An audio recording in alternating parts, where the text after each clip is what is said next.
Taking down braids is a journey. It starts with hope, turns into a full body workout, and ends with me questioning, why did I even do this in the first place? No.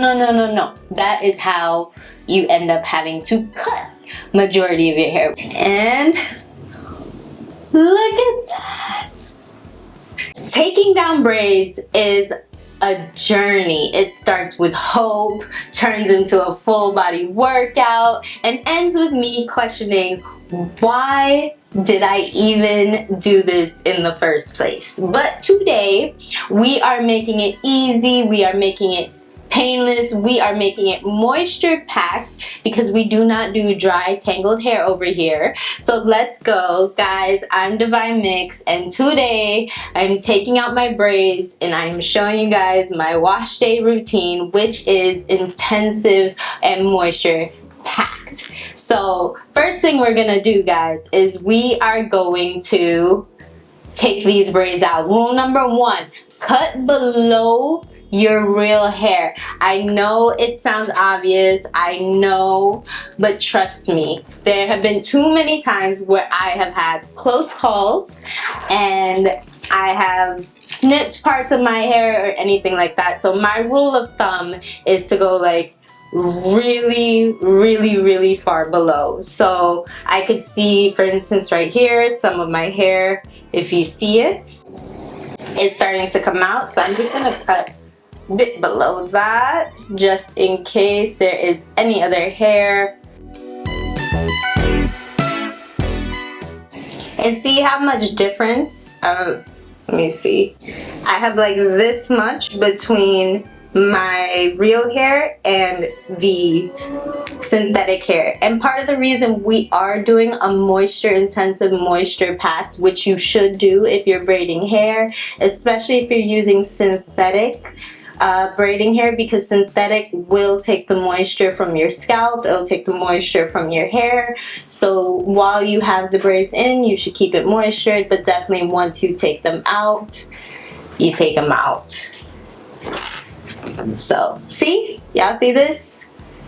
No stress, no breakage, easy. Easy. This is how you keep your hair thriving when you're using protective styles, braids, or whatever. So let's take out everything else.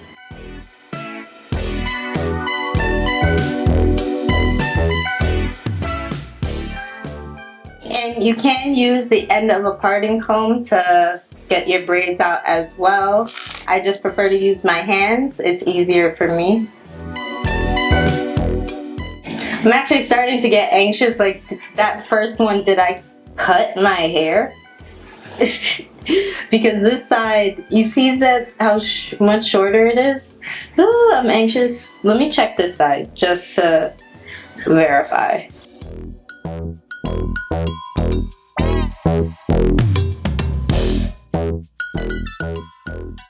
Okay, no, I did not cut my hair. That is a layer. I'm so happy.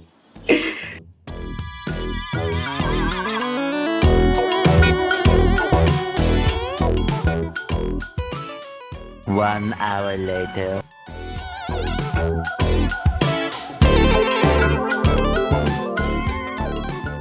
Two hours later.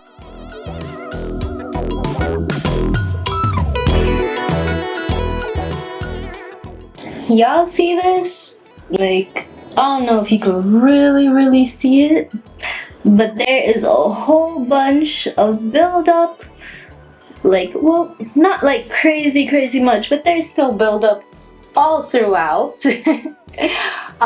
This is probably partially weeks of product, sweat, and whatever my scalp decided to collect or let go of as new growth is coming in. Just FYI, I did wash my hair every week while it was in braids, which is technically what a lot of people do, but just in case people are watching and thinking that when you put braids in, women or men are going months without washing their hair. That is not true. But because of the braids themselves, not everything can come out when you do wash your hair. So there's a lot of flakes from new growth, there's a lot of flakes from products and things like that. So you would think, right, that we're gonna just go straight into washing our hair. No, no, no, no, no. That is how you end up having to cut majority of your hair. What we're gonna do is we are going to detangle, because if you wash your hair right away, tangles, matted hair, a nightmare. We don't want to lose any of this length that we gained while it was in the braid. So instead, what we're gonna do is we're gonna hydrate first. We're gonna grab our spray bottles, and we're gonna grab a little bit of moisture intense leave-in conditioner. I'm using Aunt Jackie. She is one of my favorite products to use.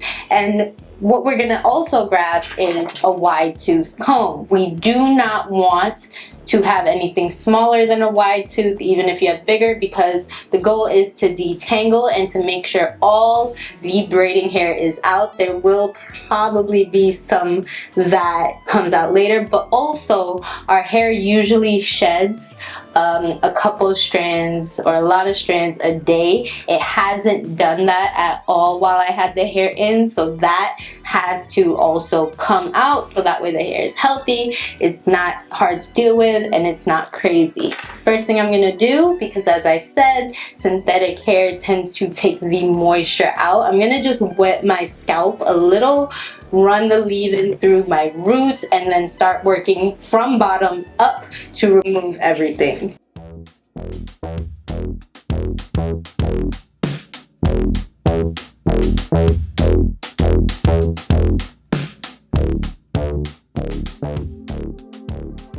See? Had a piece of braiding hair still in.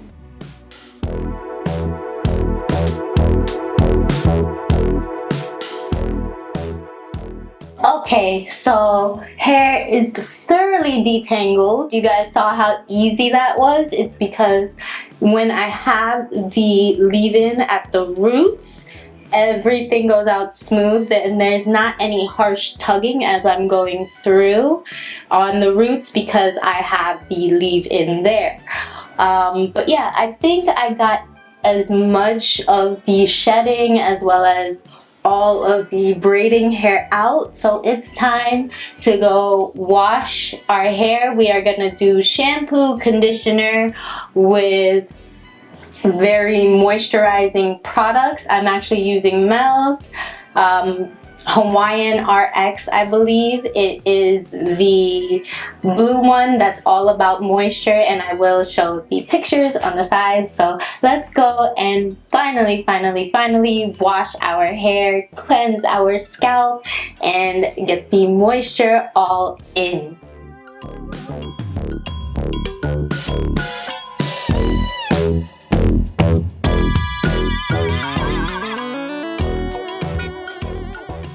How easy was that, right? You guys saw everything went smooth. Look at this, no matting, nothing at all. Now, this step that we are going to do, this right here will separate the people who love their hair from the people who are just hoping for the best. So we are going to deep condition, guys. Deep condition. And if your deep conditioner isn't thick enough to coat your strands like a luxury mask, then what are you even doing? I'm actually using this one. Let's see it. It is Carol's Daughter. I actually bought this before their whole debacle, before the whole formula changed. My recommendation to you guys when it comes to curly haired products is look up who owns the brands, because for instance, with another very big hair care brand that I have spoken out about before, prior it was owned by a beautiful woman with beautiful curly hair, and then it was bought, and the person who owned it and the person who changed the formula ended up being a bald man. Well, yeah. So a bald man is not going to be using these hair products. A person with not curly hair is not going to be using this hair product. Look for the owners of any hair product that you use, and if that owner looks like they can use the product, most likely they are using the product and they will not put anything bad in their own hair. There you go. Let's get to it.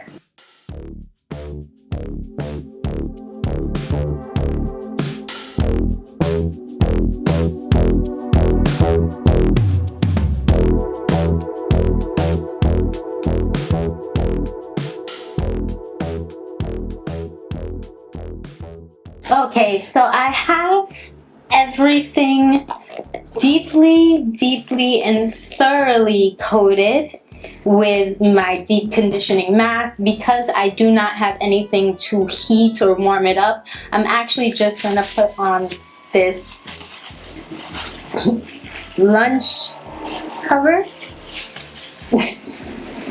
and I'm going to sit with it in my hair for at least 30 minutes, so the heat from my head could open up my hair follicles, which will let more of the moisture in. Minimum 30 minutes, and then I'm gonna wash it out, and then we will style our hair. I'm very excited. I haven't done my hair in almost a month, so I will see you guys then. Alright, our hair is fully washed, it has been moisturized, and now we are going to style. And for that, I still have a whole lot of water. I have my Bounce Curl Light Hold Gel. I have a little bit of mousse. I do not know if I'm going to use it. And then I have my homemade hair oil. So let's start. Let's get it ready. And what we are actually going to do is we are going to moisturize our hair first. Then we are going to put a little bit of the gel on the middle to ends.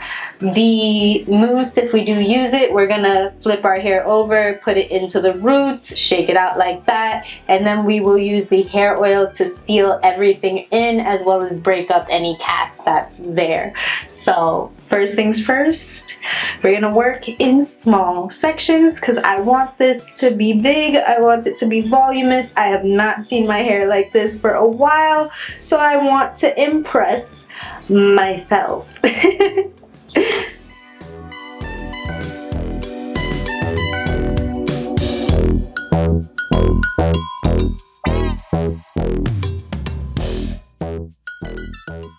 So just a little bit of gel and always brushing up.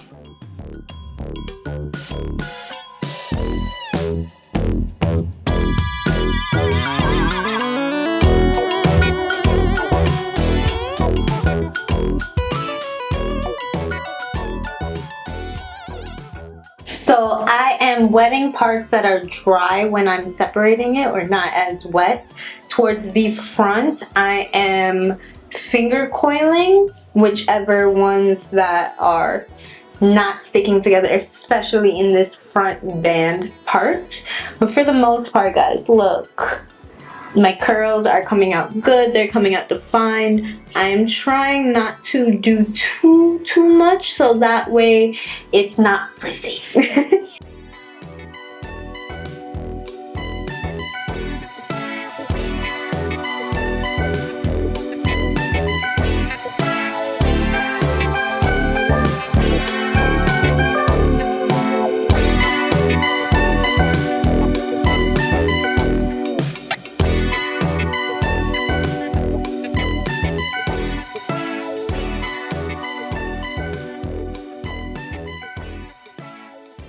Okay, now my curls are, for the most part, nice. I'm just gonna separate that for easiness. Now I'm just gonna flip it over, put this mousse in my roots, shake it out a bit so it could start off with some volume, and then I'm gonna let it dry for a bit before I put the oil on top.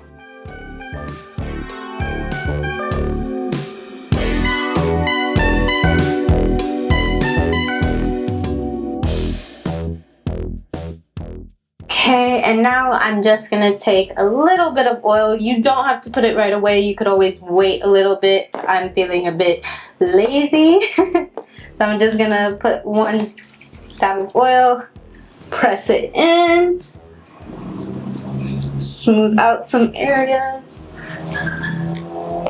Okay, make it 2 dabs of oil. And then just like this. Smooth.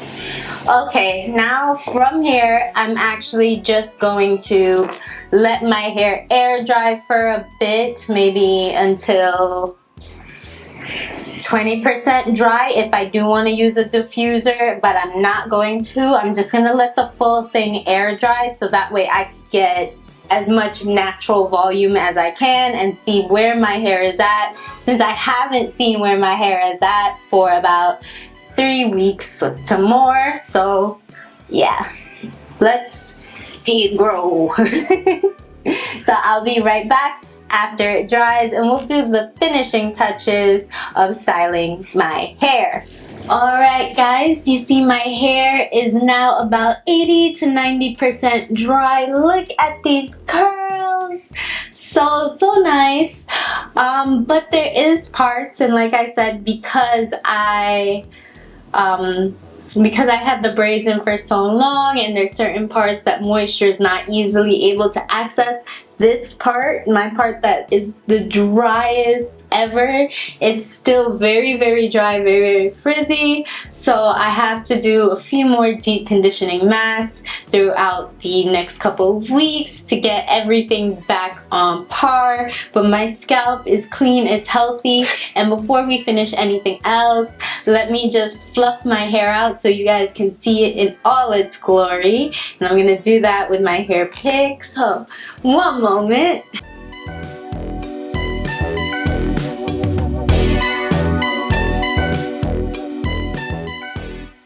Let that. This is nice. Oh my gosh, I'm so happy. I'm just feel like a little bit of cast left over in some parts, so I'm gonna go in for that third squeegee of my oil. And I'm just gonna crunch that away just like this. And since my hands are oiled, I'll do one last flip over and I'll shake it out with my hands. And look at that. Y'all, my hair is beautiful. Oh my gosh, I feel like my hair got healthier through the process. It definitely got longer. Oh, this is so nice. Look at these ringlets, guys. Look at that. So that's it for my updated wash day / take out my braids routine. Personally, for me, I like to do braids at least once a year. I feel like a little protective style. Not styling my hair as frequently definitely helps with retention, helps keep it healthy. But yeah, this routine, after braiding the hair, after you take out your braids, after you take out your braids, definitely moisturize your scalp a little bit, wet it a little bit, not damp, just like a little spritz with a little bit of leave-in is gonna help you take out all the excess shedding, any leftover braiding hair, and it's gonna keep keep your comb from pulling out too roughly at your scalp, preventing a lot of damage. After that, definitely moisturizing products only. I do not recommend using any protein based products or anything that's heavy in protein. I know that's what makes your curls pop, but because you're dealing with braided hair that's been contained for a really long time, and especially if you're using synthetic hair, all that is taking away from the moisture for your scalp and your hair. So moisturizing shampoo, conditioner, and absolutely deep condition after if you love your hair. As for how I got these curls, as you guys saw, I had my spray bottle. I had a little bit of light hold gel. The lighter the gel, the better. And I did not use much per section. I did section my hair into small sections, and I brushed up as I was going. From there, mousse on the roots and just whatever's left over, scrunch upwards. And then using oil that works with your hair porosity to break it out. So my oil, I make this myself. It is avocado oil, and then I mix it in with rosemary oil. And avocado oil for me is great. I have low porosity hair. High porosity hair tends to do good with thinner, more runnier oils. Less fatty oils like, well, not less fatty, but oils that are like very quick to and very smooth. So I would say like coconut oil would be very good for you if you're low porosity hair. But yeah, guys, this is my hair finally out of the braids. I'm gonna go and I'm gonna enjoy it. For now though, bye, and I'll see you soon.